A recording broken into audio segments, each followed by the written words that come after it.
રાજ્યમાં વરસાદમાં વિલંબ અને પાણીની અછત વચ્ચે ખેડૂતો દ્વારા સિંચાઈ માટે વીજળીનો સમય વધારવા માટે માંગ કરવામાં આવી રહી છે। ગુજરાતમાં વરસાદની ખેંચાતા ખેડૂતોમાં ચિંતા વધી રહી છે। વાવેતર બાદ પાકને ઉગાડવા અને બચાવવા માટે હવે પાણીની તાતી જરૂરિયાત ઊભી થઈ છે। વરસાદ ન આવતા ખેડૂતો સિંચાઈ માટે ભૂગર્ભ જળ પર નિર્ભર બન્યા છે।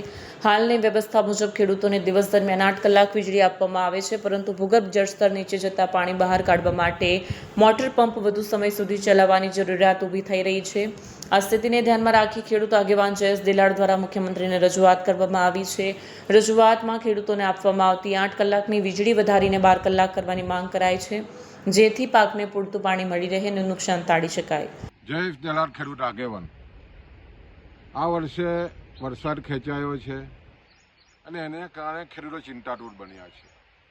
સમગ્ર ગુજરાતમાં જે સ્થિતિ બની છે એને કારણે ખાસ કરીને શેરડીનો પાક હોય, કપાસનો પાક હોય કે નવા રોપેલા કેર કે પપમ બાગાયતી પાકોને ખૂબ જ પાણીની જરૂરિયાત છે। ભૂગર્ભ જળ નીચા ગયા છે, એને કારણે વીજળી થકી ખેડૂતો જે જળ વ્યવસ્થાપન કરી રહ્યા છે એમાં ખેડૂતોને ખૂબ જ મોટી ચિંતા વીજળીની છે। અત્યારે 8 કલાક વીજળી આવી રહી છે। જો વીજળી સરકારશ્રી તરફથી વધારવામાં આવે એના અનુસંધાનમાં માનનીય મુખ્યમંત્રીને અમે વિનંતી કરી છે કે 12 કલાક વીજળી દિવસમાં આપવામાં આવે તો હાલની જે સ્થિતિ બની છે એને કારણે ખેડૂતો ખૂબ જ ચિંતાતુર છે। એનો પાક સુકાઈ રહ્યો છે, એ પાકને તાત્કાલિક વીજળીની જરૂર છે, પાણીની જરૂર છે।